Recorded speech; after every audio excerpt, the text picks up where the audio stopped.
Yes, hello, folks. Welcome to the weekly Manchester United podcast. I'm your host, as always, Phil Brown. Of course, join me with my excellent regular co-host, James from United Muppetiers on this Monday afternoon.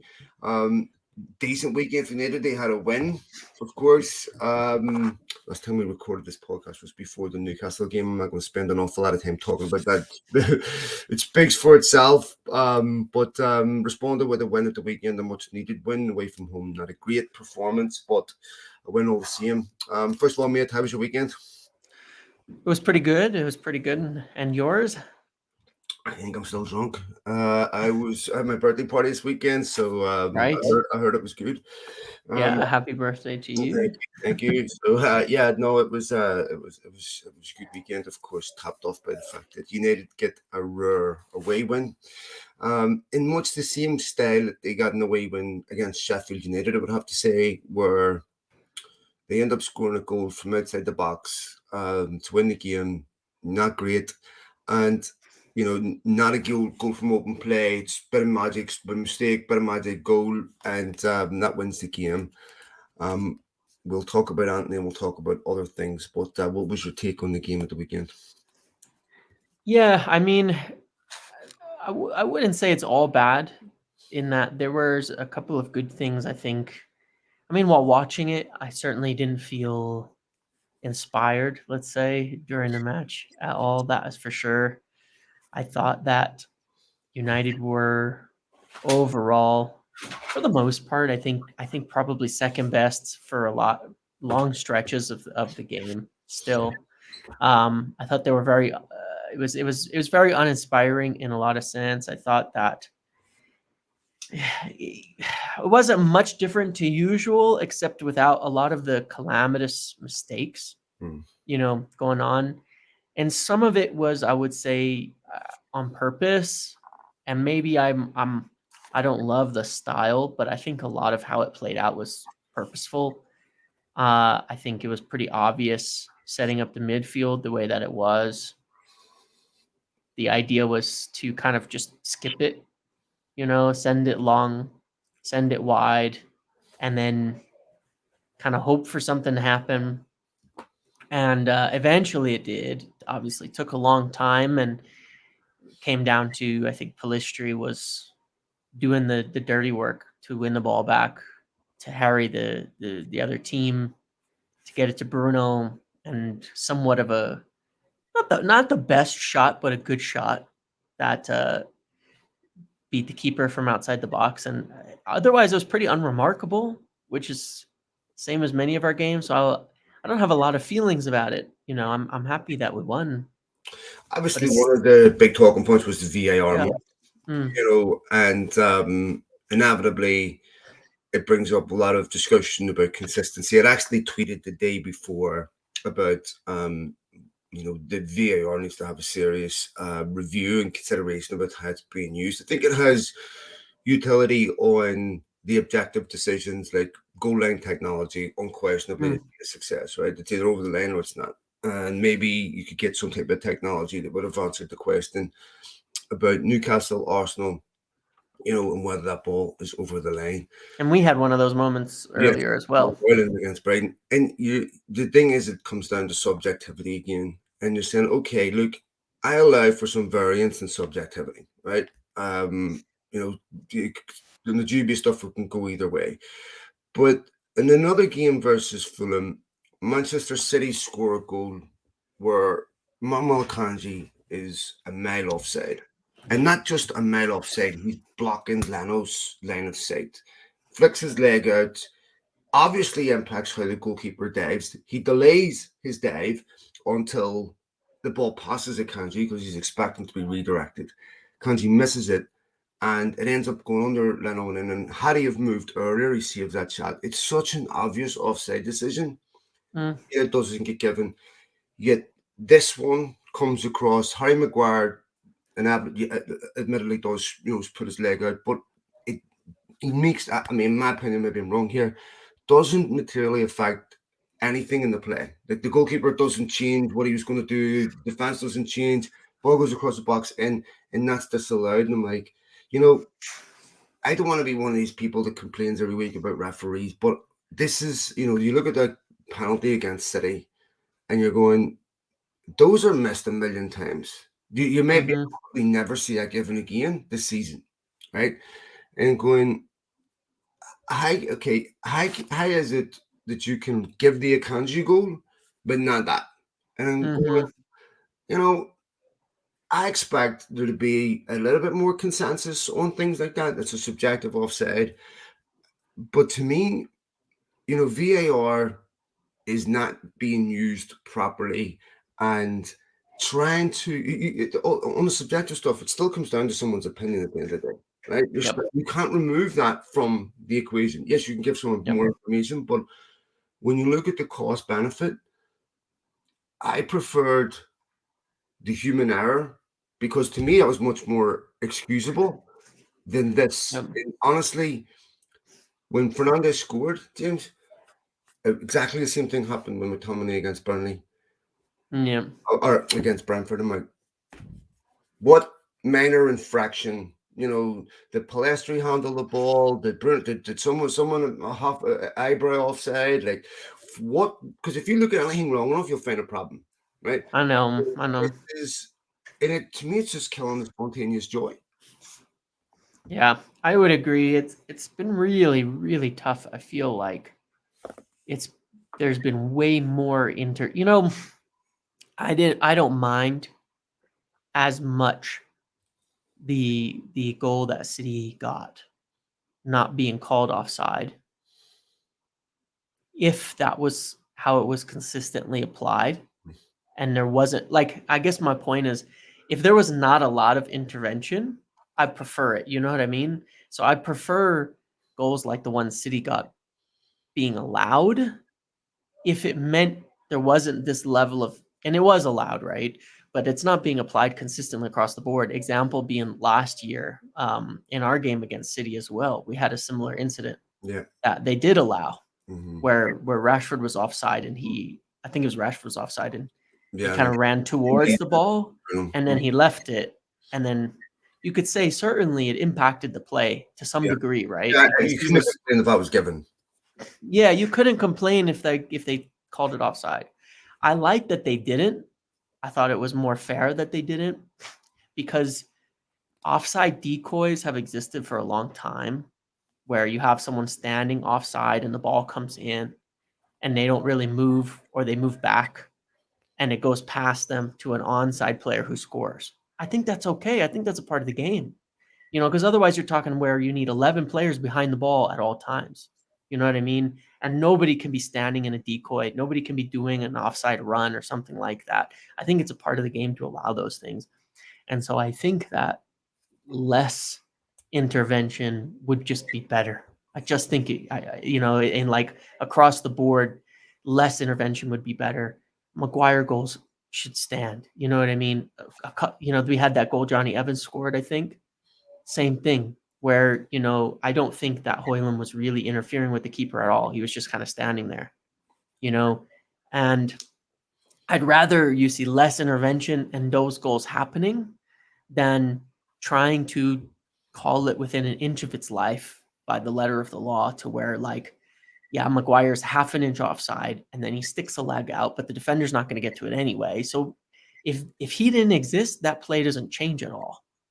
The other thing that I think it introduces is, once you delay a decision like that, where you've got a Yeah. couple of minutes to make the Yep. decision, then all of a sudden a referee or someone in the VAR starts thinking about other things. Like, Right. I want to protect Anthony Taylor out on the field because, I don't want to reverse the Spurs decision against Chelsea, which was quite clearly a handball. Equalised Spurs equalised when it shouldn't have counted, Yep. right? So stuff like that. I don't want to give it. And then the referee starts thinking about, the radio is going to be at Sky Sports, are going to annihilate me, all the fans, all the other factors start coming into influencing that decision. When they're made split second, those decisions, you don't have time to consider all these variables. But once you put, a couple of minutes between making a key decision and not, I mean, referees are only human. We know that they're affected by the home crowd. right? So Mm-hmm. why Yeah. wouldn't they be affected by a week-long scrutiny on Sky Sports where their integrity is questioned and the PGMOL got to apologise, and now you've got Arsenal and Liverpool releasing statements. The problem is whenever they get a decision made, in their way, they'll be silent, right? That's why Yeah. I don't believe they should make a big deal out of these things, because it's just a matter of time for one goes in your favour and your hypocrisy will be shown. But to me, once you do that, where you say, okay, we've got like 2 minutes between making this decision, all the variables start to affect a Yeah. referee. And there's never a consequence for giving a decision against United, but Mm-hmm. certainly a consequence for giving a Yep. 50-50 for them. And I just feel like, and I'm sure all fans have this confirmation bias, but I just feel like a lot of dodgy decisions that other teams get. Yeah. I mean, you can obviously point to a Wolves game. I could have easily been a penalty, but again, I think after that, there was a week-long inquiry into it, and I just feel this doesn't help referees. Yeah, it doesn't. It definitely doesn't. And I think that, yeah, I think the type of thing that ruins it is specifically the number of goals being taken away. Mm-hmm. Because you can accept it. You take something like Wolves, should they have a penalty? Probably, right? Probably in that moment in time, Oh right? yeah, but to me, it's a penalty. Yeah. And so you're like, it's just really poor, because I'd trade that penalty for the 3 or 4 goals that we probably should have had in Mm-hmm. other games Yeah. that would have counted, for the Spurs handball that we should have got that would have changed that game. For getting Garnacho's goal back on that incredibly marginal, if offside at all, call against Arsenal, against for the out of bounds against Brighton. These were all game shifting Yeah, moments they're big when moments in games. Yeah. when goals were taken away, or should have been goals were taken off the table. Mm-hmm. And I would trade it for those. And I think that for the spirit of the game, for the enjoyment of the fans, and for the purpose of the entertainment itself, there has to be a slight loosening with regards to goals being scored, where you're not checking every tiny minutia of it. Yeah. Like offside, they were saying, well, we're going to introduce like a margin of error. I don't really know, that's just going to become another tiny point. It's more like, Yeah, it's just, is it's it? just another point to argue over. Yeah, What is exactly. the margin of error? Why was it this week Yeah. and this week it was this week? And I mean, again, it's subjective. And this is one of the reasons why I think they should use foreign referees, Yeah. because they aren't subjected to the media scrutiny all week. So they Yeah. don't feel the same pressure. And they're coming in, and not saying it's perfect, but also the utterly ridiculous situation where you have Premier League referees that have a commercial Oh relationship yeah. with Premier League clubs. I mean, that to me, That's crazy. That's honestly, that crazy. was allowed. Where Yeah. Hard Web didn't turn around and go, this is going to cause a problem. Yeah. I mean, bear in mind, James, Howard Webb was someone that when United were winning trophies year in, year out, was subjected to this allegation Mm-hmm. that he was Manchester United biased by Liverpool Yeah. fans relentlessly, despite the fact he was caught in the bar singing "You'll Never Walk Alone." But rough facts, right? Went Yep. after him big time. How he didn't see this coming, to me is unbelievable. But anyway, that's another point. Another big concern about that game was the performance of Anthony. Now, I don't want to jump and put the boot in him, and I don't want to, pile on. But Anthony, Eric Ten Hag's fighting for his job right now, fighting for his Manchester United life. Eric Ten Hag brought him to the club for 85 million. Not only did he bring him there, but he as a result of him being there, Ten Hag has had to back him over other players. Mm-hmm. And beyond the fact his performance was atrocious, there was a time, I think it was in the first half. It was first half. Harry Wilson's goes down the left, United's right, cuts inside and shoots. And when you mentioned Palestri there, he did the opposite, fought to get the ball. Anthony put the weakest leg out. Now, it ended up being a good save from Onana, and I'm like, that right there probably infuriated me more than the Mm-hmm. whole performance, because that's not forgivable. You need to fight for the guy that brought you here, right? Mm-hmm. If for anything else. because you should be Yep. one person on that team that goes out for Ten Hag and gives absolutely everything. And Yep. I'm watching him going, his petulance, you know, and you know the fact that he doesn't do anything. I'm just going. I know he's low on confidence and all that, but I'm like, this is starting to really annoy me. Yeah, and it's bad. I mean, it's bad. It's really bad, the situation with Anthony in that respect, because he's going to be viewed right now as a representation of Eric Ten Hag Yes, at 100%. United. Mm-hmm. He's Just like Fellaini was with Moyes, 100%. Go ahead, he's sorry. part and parcel. You're joined at the hip. You know, um, he was brought in for enormous amounts of money. That's specific, and you can blame people for that, but the only reason it went to that amount of money was specifically at the request of the manager to do it at that point in time. Um, and yeah, it's been not just bad performances, but the attitude, everything. I mean, when you look at the last week, all things considered, a player who's been out of the team without implying any sort of guilt or anything like that. He's been out of the team due to domestic issues and accusations and things like that. He has been. You still have to factor that in as a player and say, one way or another, this ongoing situation that doesn't involve an unknown person, but somebody that I know, that I have a personal relationship with, means that I'm not able to play right now and I have this situation. Okay. Yes. Whether innocent or guilty, it's still something someone has to be responsible for. Right. The circumstances around themselves and their personal relationships. Um, not had a good season last season, in my opinion. One league goal since October 11th, 2022, right? You have a player who Eric Ten Hag has basically sent to, the gulag for it to in favor of you, Mm-hmm. um, right now, that cost a lot of money to a previous manager. Against City, he comes on petulant, upset about not coming on earlier, kicks out at some players, looks to start a fight. Against Newcastle, comes in, puts in another bad performance, very weak, spineless, nothing really to recall. Comes in and puts another one like that while your manager is under the most pressure. And I'm sure we'll talk about that in a moment.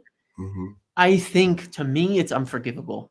And I think one of the ways that Eric Ten Hag could win back, I do not want to say lost the locker room, because I think we both agree it's a cliche. I don't think he's I lost don't the think locker that's room. I don't involved. like that saying at Nobody all. wears I think that. it's nonsense. But I think one of the things he could do to maybe win back more trust with the players and more trust with the fans is to show the same level of what if we want to say that these players shouldn't be coddled, if we want to say that they should have this high level of discipline, these high standards, and that, which I don't disagree with, to be clear as well. I think at some point you almost have to make a public showing of this. And, like, you've got to put in a little bit of like, there's a little bit of a show that goes into taking the pressure off your back that works at times. Managers have done it over the years successfully. I'm not saying to, like, by targeting specific player one specific way, but they've done it in ways where, Jose Mourinho, whenever he got under pressure, he would come out in his press conferences and just turn the whole thing around and start going after the craziest things and sometimes saying the wildest things just to get the pressure off his back. And a lot of times it worked. And he put the team behind him in a lot of ways. When he couldn't do that anymore is when he often got sacked, of course, but he went through many periods of pressure like that. Sir Alex Ferguson had his way of dealing with pressure. And I think that one of the best things Eric Ten Hag could do to win a lot of fans over, which I do think he needs to do right now, because it's not like fans should decide on how things are going, but he is losing quite a bit of his, what you call it, base of support in there. And I think in the locker room it matters too, and will increase the trust of the faith in him, is to make a tough call on Anthony. And I think he should see the bench for quite a while. Yeah, I don't know. I'm in two minds about this because I think one, if there's a couple of things I could point out that I think Ten Hag made a mistake on, Yeah. I think he made a mistake on publicly out in Jadon Sancho because I don't think that needed to happen. Yep. I don't know what purpose it really served, especially when it was 3, 4 days after the transfer window had just closed, where you're Yep. like, look, whatever happens, do this in December, not Mm-hmm. in September when you've just had a really bad start. I get that, right? And I think there's an old Warren from Warren Buffett. What is it? Praise publicly, criticize privately. Yep. Praised by name, criticized by category, right? Mm-hmm. No, Yeah. yep. And And I want don't. to be clear. I don't mean call out Anthony No, publicly. but Yeah. I'm Just to be not saying clear. that that's Yeah. entirely wrong because Yeah. Mourinho would. I remember him going after Shaw and players like, look, Yeah. the character, you're going to respond.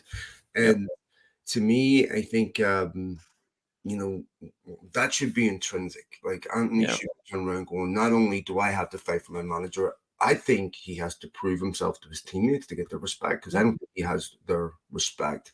Oh. And I just think I think he is talented, James. I do. I think he has ability. And here's the thing about Anthony. If Anthony is on form where he's realizing his potential, he's a very, very important player, and I'll tell you why. United have no fluidity, right? Mm-hmm. So there's no movement. So that means that individual players that have ability that can beat someone and make something happen are really, really important because that's where a lot of your stuff's coming from. It's coming from off the cuff. It's not really coming from team play, right? So he in this United team has the ability to be very, very important because they need players that have ability that can do things in tight situations. I think like a lot of United players, his confidence is on the floor. Yep.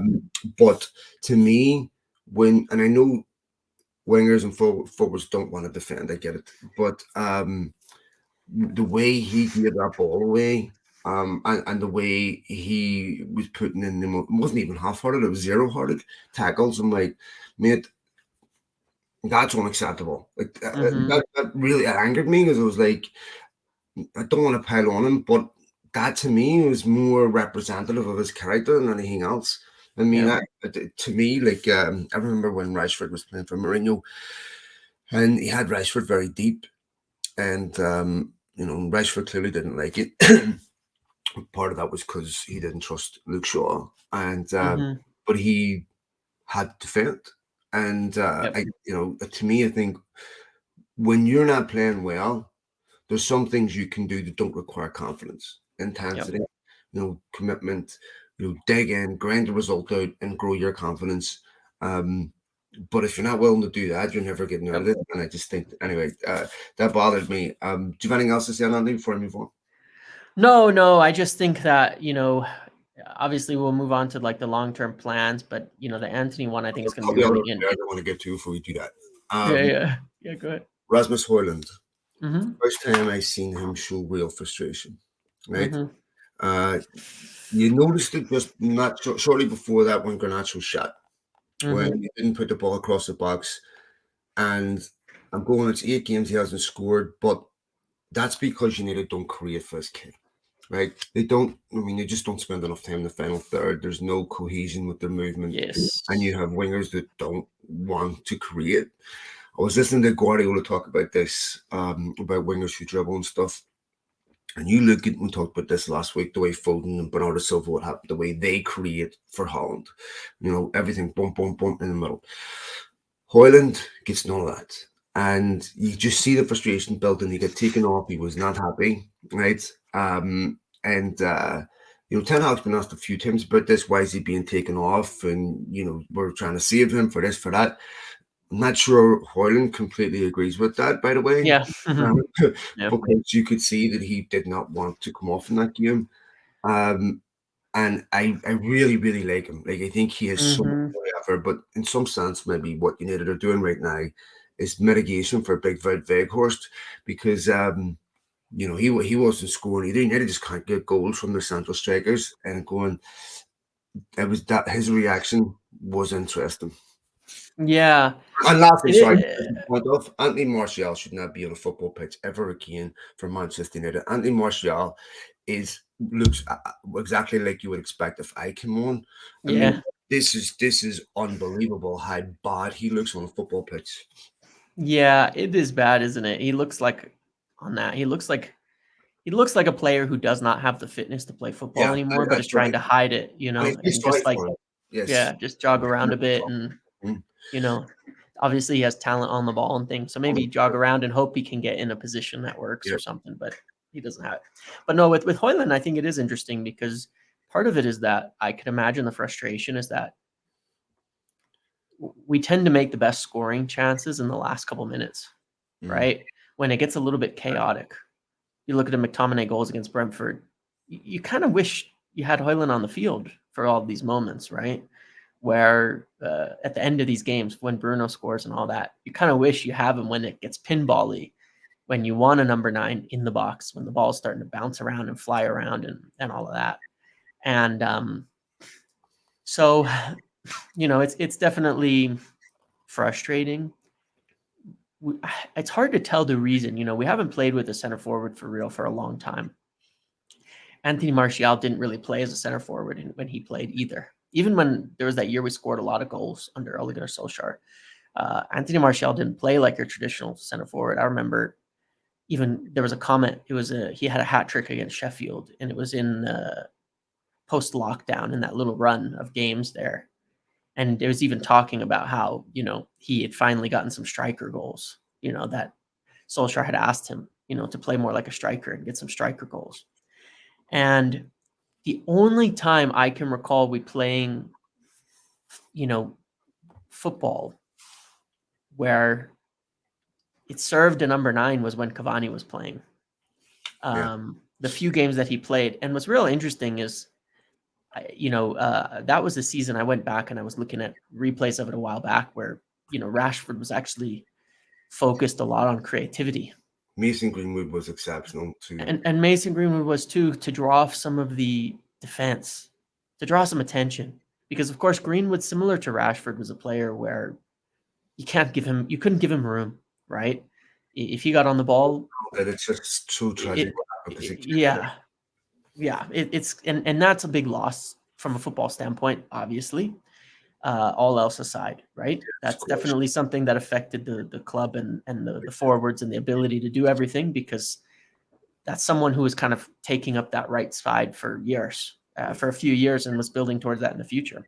But they don't play like they have a center forward. They don't play like they have ever played with a center forward. And a lot of times you get calls, and this is not a slight on Garnacho. He's a young player as well. But you got a lot of calls to bench Rashford for Garnacho. And when he plays, he does the exact same things that Rashford does. Exact same things. It's not a criticism. I really like both of them, actually. And I think I said this before, but getting both Rashford and Garnacho on the pitch at the same time would be what I would like, They're gonna have to because figure that out. somehow, because they're both threats, but they don't create much for other players all the time. Rashford kind of had bounced around between almost being too much trying to pass the ball to Rasmus Højlund. We saw that at some of the Champions League games where he did get an assist to him, where he was really you could tell he really had to try, put in extra effort to try to pass the ball. But Garnacho comes in for Rashford, who's, wasn't fit. And same thing. I don't think he passed to Rasmus Højlund one time the whole game. And it's not the answer, there's not a personnel answer to this issue. You know what I mean? It's not a matter of benching one player is going to fix this, or starting this player is going to fix that. It's they have to figure somehow out to end it, where this striker shift is such a graveyard shift at United, because it really is. I was thinking about this, and Garnacho. If you look at Garnacho, same look as everyone else, right? He's not, no one is really playing well, right? Yep. With a couple of exceptions, let me say. Big Maguire, magnificent again, right? Yep. 100%. Amazing. I'm glad he's proven me wrong, because I wanted him out in the summer, and I didn't see any way that this was going to happen. I have to say, I didn't think that Johnny Evans would displace Raphael Varane from the team, and we'll get that in a minute. But if you look at United's team against Liverpool, right? Yeah. So start 11 was Andre Onana signed by Ten Hag, Diogo Dalot signed by Mourinho, Harry Maguire signed by Solskjaer. Johnny Evans, an emergency 1 year loan, 1 year deal. Lindelof signed by Mourinho. Amrabat, a non-loan signing by Ten Hag. Christian Eriksen signed on a free. Scott McTominay promoted by Mourinho. Rashford was not his signing. And of course, Rasmus Højlund was. So you go through that team and you look at it and you're going, and Bruno Fernandes, of course, wasn't his signing, but you're going, I know Ten Hag deserves criticism because he's not perfect, right? But United are still a mishmash of players from multiple Yeah. managers that really should have been moved on long ago, where they should have been replaced. Where he does deserve criticism, I don't want to go back to that game, is the fact that he started Mount and Anthony on the bench. Those are his players. And Mason Mount, again, raises questions about what was going on. We'll get that because you and I had a little chat about that earlier. But I have to say, United looked a lot better at the weekend when Wan-Bissaka came in. Whole different balance. That Dallo back on the left, whole different balance, much better. I mean, the improvement with Wan-Bissaka back there is just enormous. I think, obviously, the partnership last season of Martinez, Lindelof / Varane, and Shaw, who would fill in at left centre back. I think that is so big of a loss that they just don't have a squad that can really deal with that. I don't buy into this stuff with Ten Hag, doesn't know how to get United playing style. And there was a criticism over his comment that United can't play like Ajax. I really didn't see the problem with it, to tell you the truth, because if Pep Guardiola went to Luton, you think you went to Itaga, you play the game based on the strength of the players that you have. It's not in the criticism of players, but they're just not so good to play that way. These kids at Ajax are coming through an academy from 8, 9, 10, playing a consistent style right throughout, same as Barcelona. Anyway, so let's quickly get back to Rafael Varane, because this is a head scratcher to me. Some of the things that I think Ten Hag has done wrong, and I don't know if this is a language issue. I mean, there was a comment, it was pretty funny actually, about Casemiro after the City game. I think it was the City or Newcastle game, City game, where they said, what was the situation? And he goes, no, he wasn't shit. He was just taken off because he was injured. Right? So, but then he says that comment that he made about Casemiro, we wanted to give him more football in the team. Yeah, that he made earlier, with Casemiro at all. He did not like that. And then saying that Rafael Varane was left out for tactical reasons, as you were saying to me earlier, did not go down well at all with Rafael Varane. And others too, because, part of the issue is that Rafael Varane is another player. There's one thing, Jadon Sancho, you touched on that he probably shouldn't have said something publicly. Jadon Sancho has friends in the locker room, but they're just that. They're just friends. It's not, he doesn't have an influential locker room dynamic. Rafael Varane does. Rafael Varane is very much a leader in the dressing room in terms of how he's viewed. I know he's viewed as a player that calms things down, which he does when he plays. He brings a presence, he brings a calmness, he brings an experience. And I know he's extremely well respected. And, to say that he was confused would be putting it lightly. And to say that the rest of the team was confused would also be putting it lightly. And I don't know what the reason is for this. Because since then, right, Rafael Varane has missed the game against Newcastle. How many games has he played since that Galatasaray game? I was just trying to look this up on the phone here. Yeah. Here, let me see really quick. So since that Galatasaray game, United have played Brentford. Yeah. Did he play in that game? Let me see. I think he played versus Brentford, didn't he? Yeah, no, he didn't. He was not in the squad. He was not in the squad versus Brentford. Yeah, so I think he was poor in that game. And I think Ten Hag blamed him. Like, if you look at the one where Carly straight through, dicks it over, Varane is way too high, not paying attention to the cards behind him. And, some of the goals that United conceded. But then you look at, Brighton, everything, some of the goals they've conceded have been appalling. But I think that Ten Hag blamed him a lot for that Galatasaray. Hmm. Sorry, carrying on. Yeah, well, yeah. I mean, he's not in the squad for Brentford. 6 minutes for Sheffield. On the bench for Man City. 1 minute versus Fulham. It's that Galatasaray game. Yeah, and it's kind of odd. This is where there's been an oddity in the perception where some players seem to get a lot of blame, and Yeah. it's hard to find a pattern. You know Yeah. what I mean? Yep. Like some players get a lot of blame and some players don't get Yeah. any. I think Rafael Varane, when he played prior to Galatasaray, was probably our best player to start the year. The first three, I know we weren't doing well, but the first few games of the year, he scored versus Wolves, right? He was the winning goal versus Wolves. I thought he played actually quite well. I thought he played well against Tottenham, even though we lost. I thought, I actually at one point thought him and Wan-Bissaka before getting injured were our best players to start the season. Played versus Crystal Palace 61 minutes. That was his return from injury. He played very well in that game.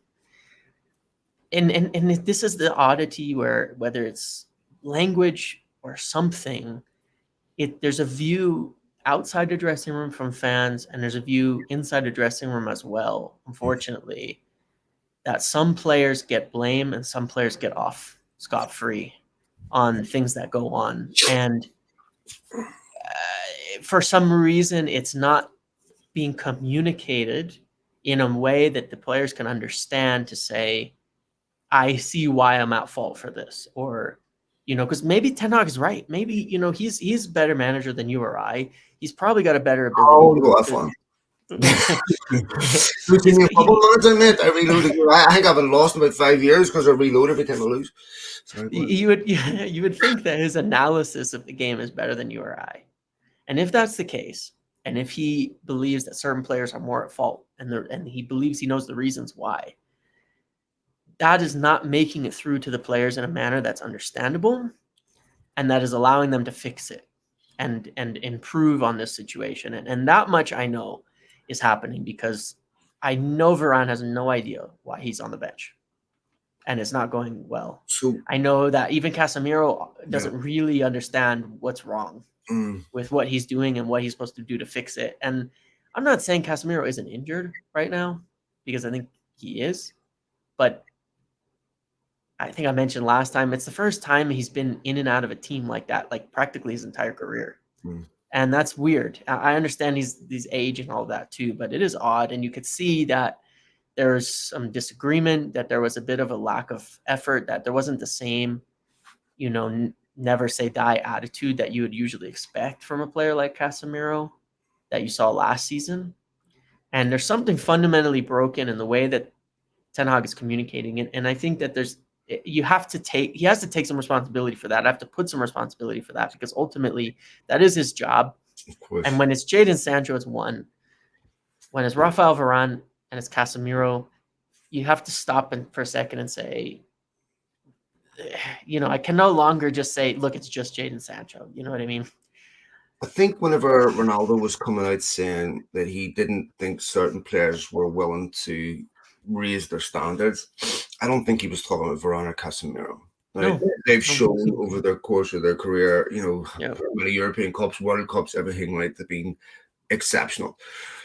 But I think you do have a problem inside United where you don't have the authority that Pep Guardiola has to really carry through on threats, right? So you can ask people to adhere to principles, but the part of the problem is the manager has been limited in terms of getting players to do things they don't want to do because there's always a disconnect above them where you really have soft power as a manager.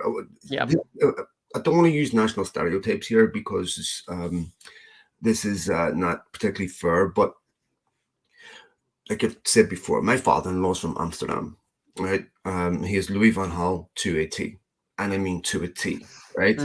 So I could go and ask him where his 1972 tax return is, and he will be able to pinpoint it. Like that's here, right? He is exceptionally well organized, exceptionally well disciplined, and they have a demeanor. The Germans have this a bit too, but where they're very direct. Yeah. Okay, so when you need a bit of warm and cuddly, they're not the most. It's just that they don't need to be up with they deliberately cold, but they're not the type Right. of people that put the arm around you and go, "It's okay, it's okay." Yeah.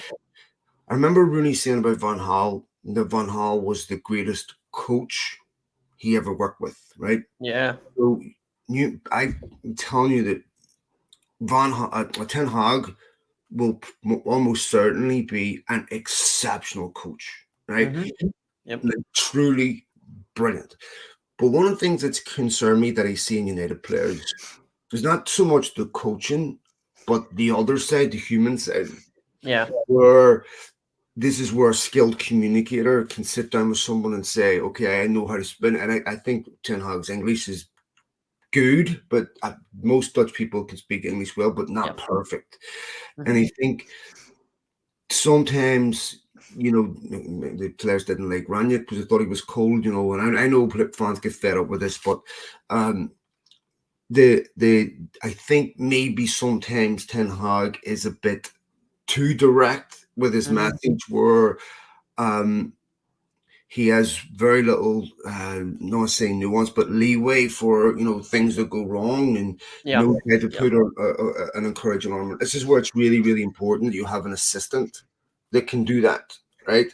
So if you're not that way, you have to have an assistant that is the opposite of you personally. And I don't think Mitchell van der Gaag is.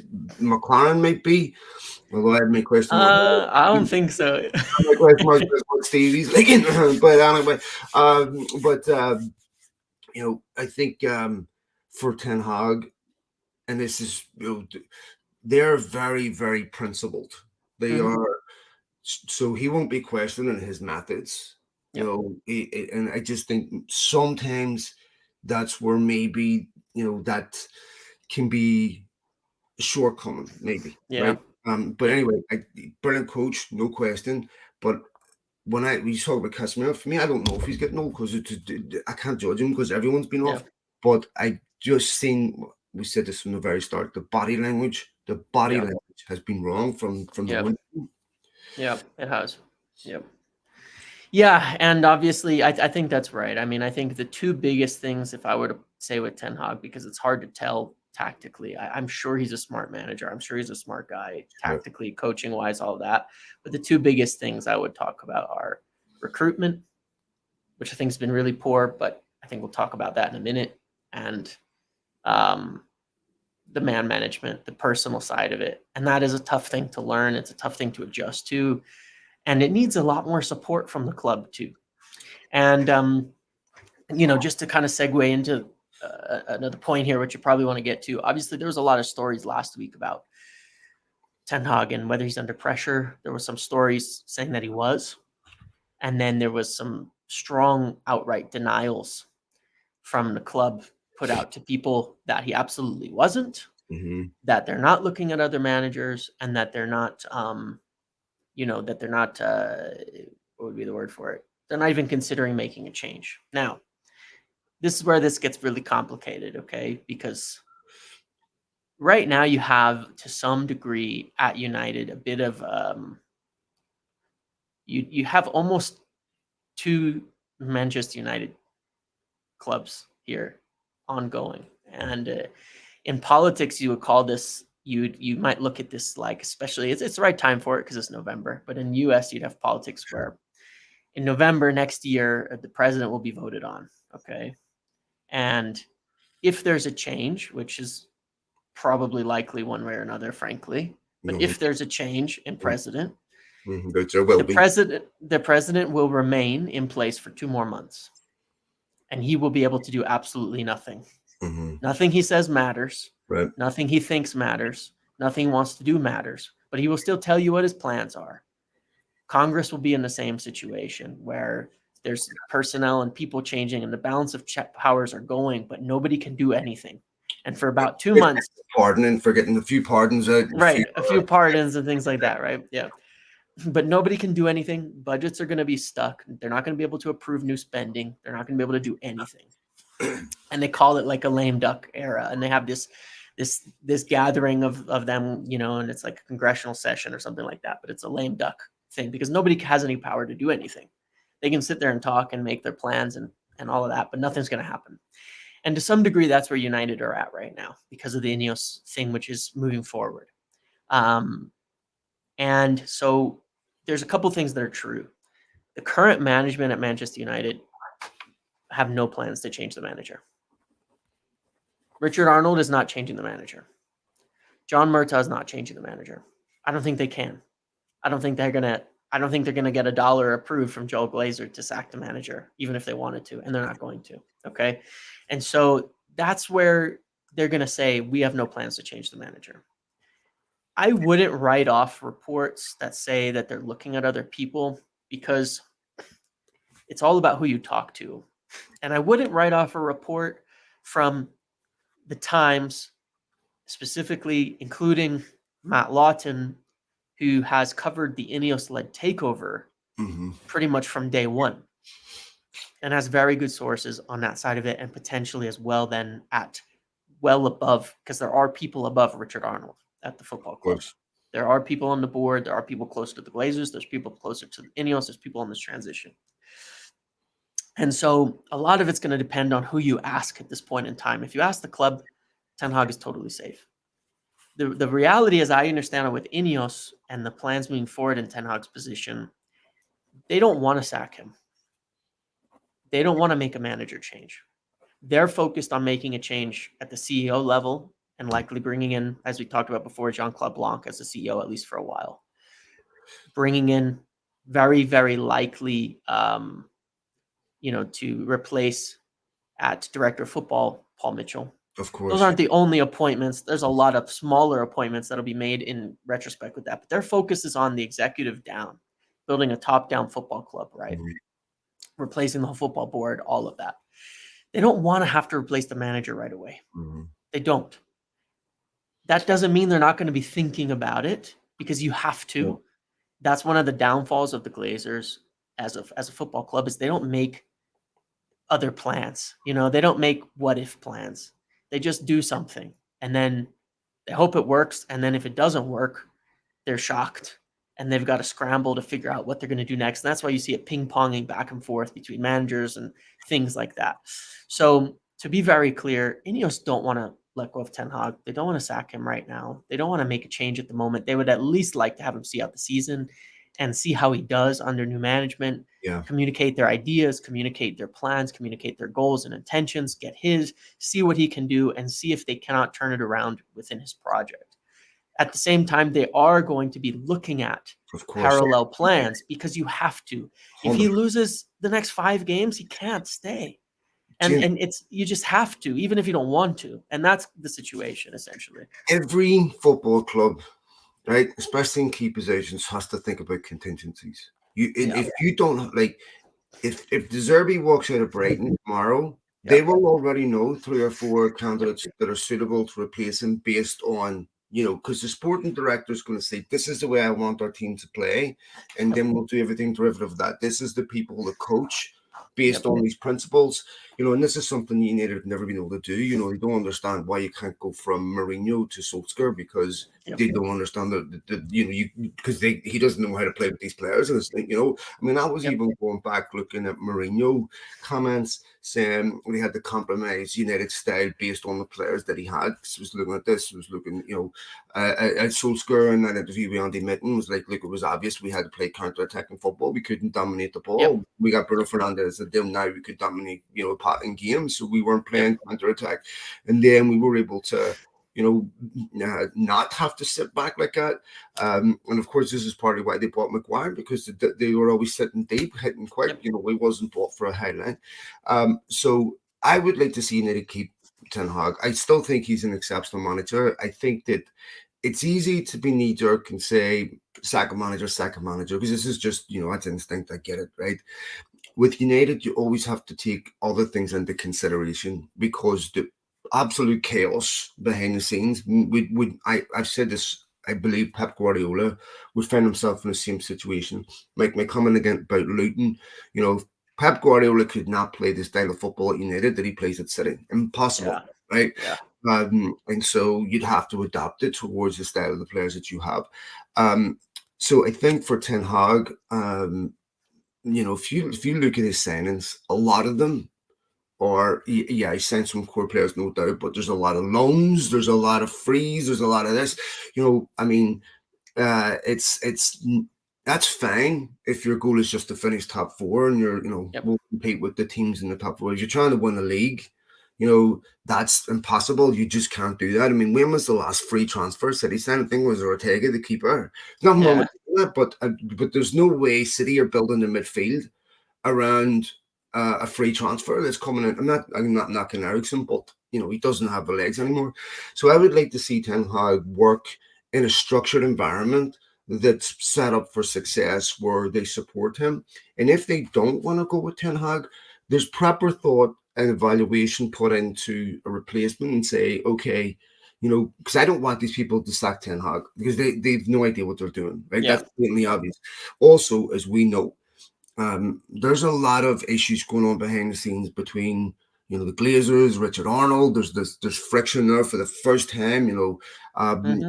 There's question marks over Colette Roach, and so most of these people in key executive positions, and even on the football side, are already looking for new jobs. So Ten Hag sort of on his own here. If Yeah. you go Yeah. for a signing, who does he go to? John Murray is not going to help him. I mean, there's been some question marks over who's been leaking United's team sheets to certain teams. And so there's a lot going on that, you know,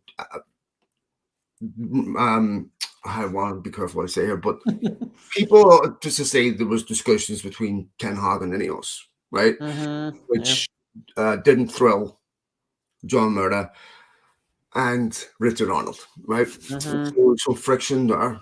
Yep. Please, for an aggregator, don't put this out because I don't want this come back, right?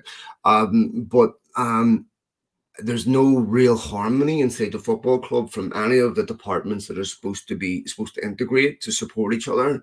I mean, what you see on the pitch is pretty much what you see off it. There's no cohesion. There's everyone's Yep. pissed off. So that needs to settle down, and there needs to be a sporting department that is calibrated just for sporting success, and that's how we're going to determine your success and failure as a player.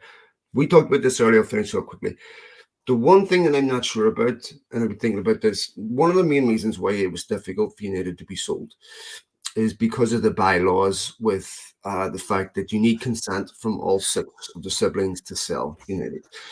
And that could never be accomplished, right? Because they all have different ideas of what should be sold. And of course, we could argue the legitimacy of the Qatar offer, but they couldn't get any consensus on what they should do. So my question is, how is Ten Hag or how is Jim Ratcliffe, if he's going to have a pathway to ownership enshrined in a contract, he's still going to have to deal with the same problem. So I would assume that he's got that in locked in price. How did he get all six siblings on board to agree? Because if he didn't, and he's got to confront this issue 3 years from now, I'm not confident Yeah. we'll find Yeah. agreement 63 years from now. So Yeah. how did he get this? Well, for sure, and I think one of the reasons is one of the hints to this that I've mentioned, and otherwise I'd be very worried, is that he got all six siblings to vote yes Mm. already.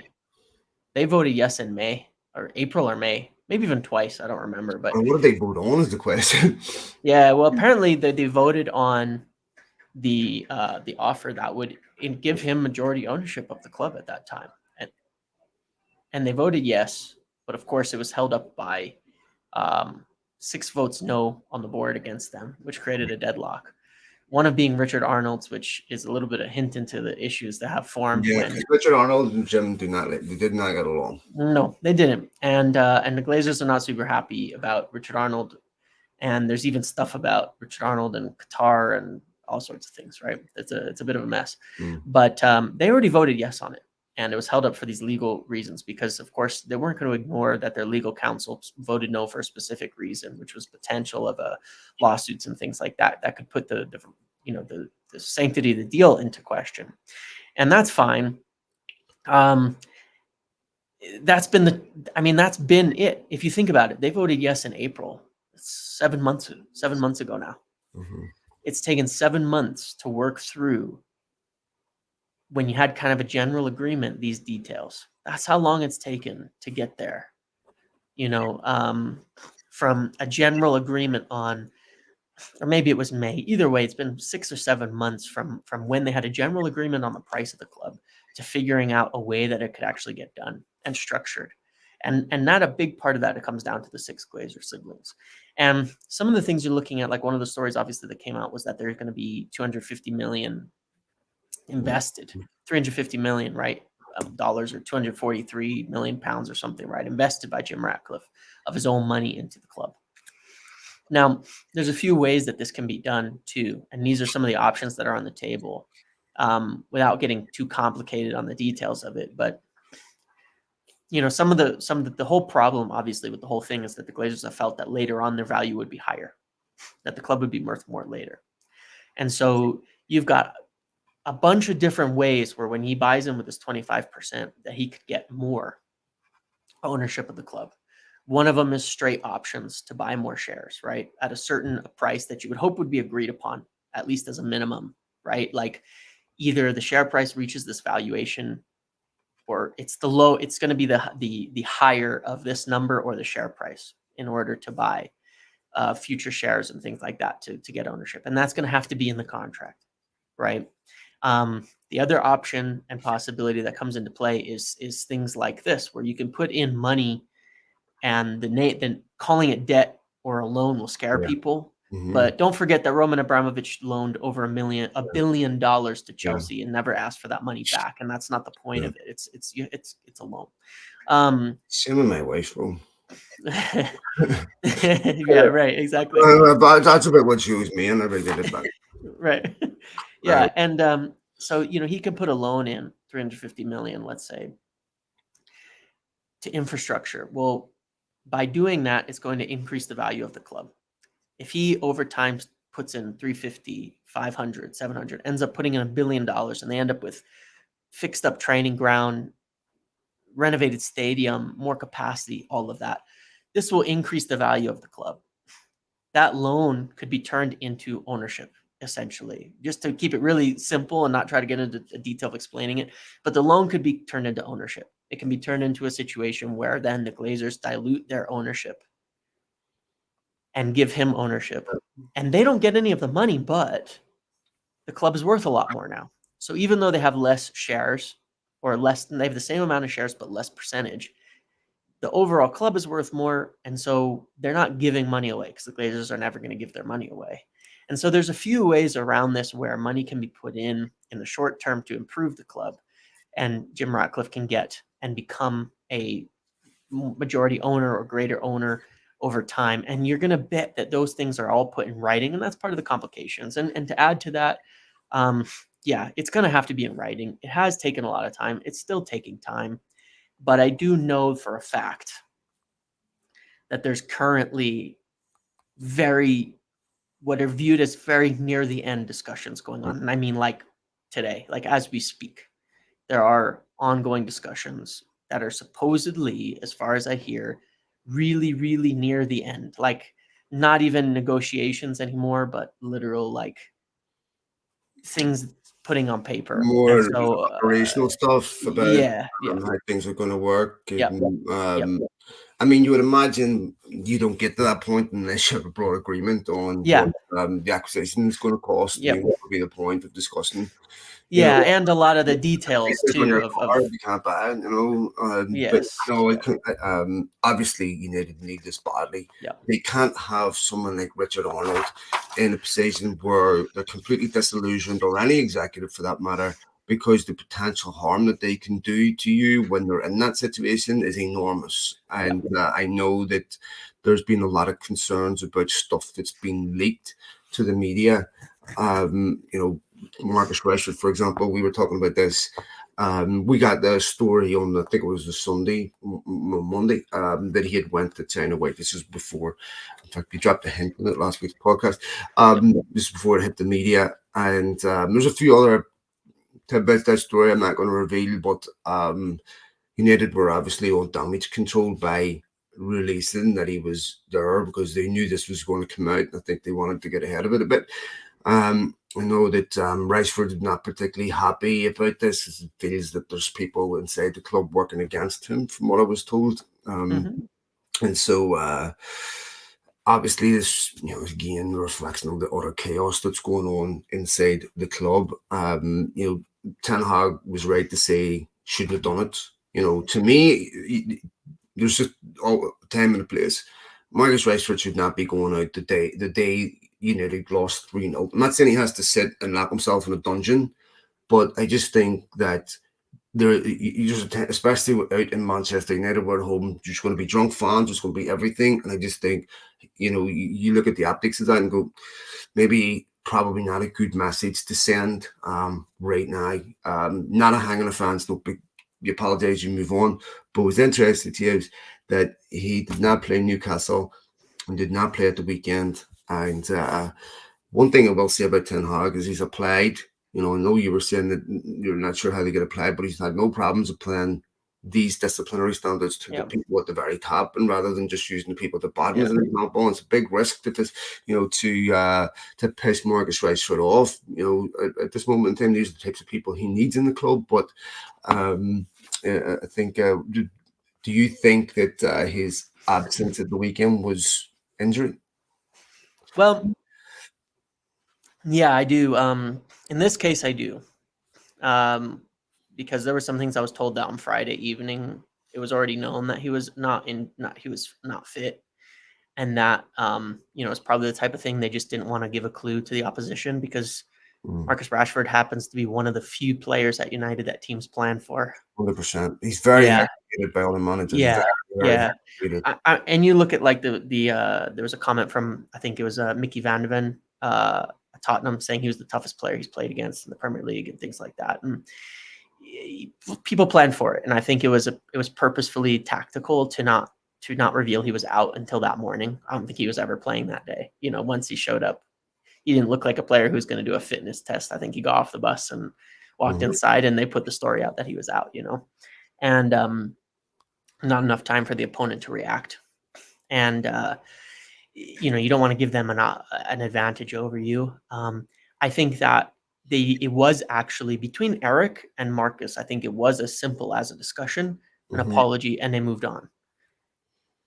There's issues elsewhere, of course, and through the club and Marcus Rashford that are very concerning as to how this happened and how certain things have gone on. But it's not in this case between the manager and between the player, which is quite interesting. And it's just a measure of everything we've been talking about here. There's really changes in leadership that are needed immediately. And by changes, I mean actual leadership coming in place, because there isn't any at the moment. And it's very chaotic. And I think, as soon as you get that story that Richard Arnold is going to be replaced,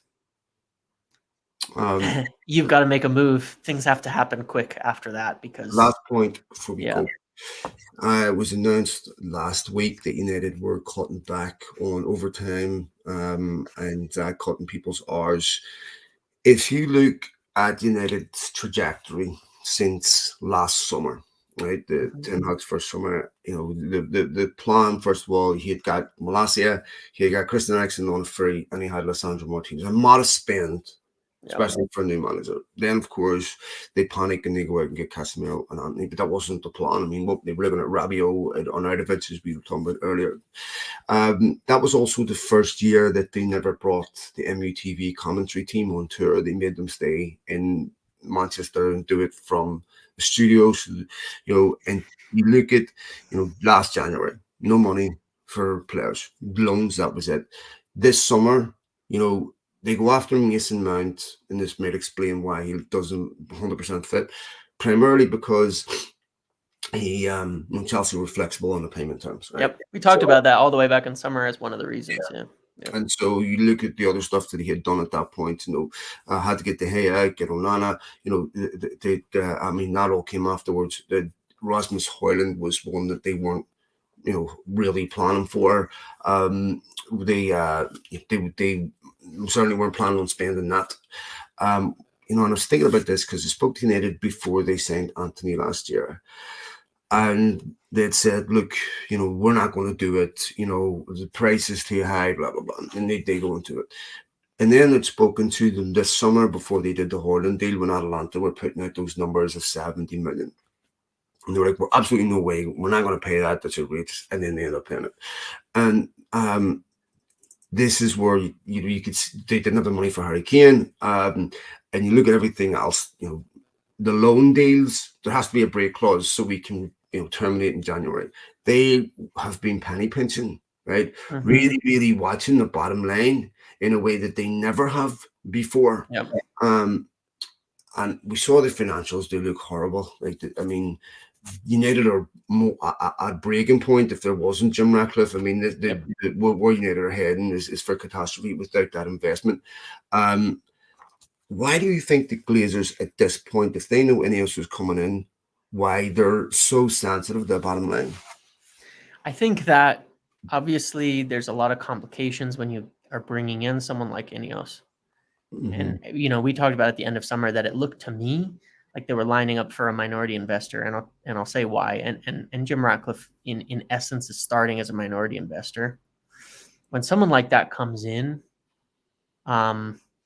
it's all about your budget and your finances and how it's going to work and how it's going to look and how it functions, because you're going to have to. And I think about it, and I think if Jim Ratcliffe's going to walk in there and say, "I want sporting control," part of the agreements are going to be how much money he's going to get to spend and his budgets. And, they're going to have to walk a really tight rope here, because the fact of the matter is Jim Ratcliffe's not putting a gun to their head, right?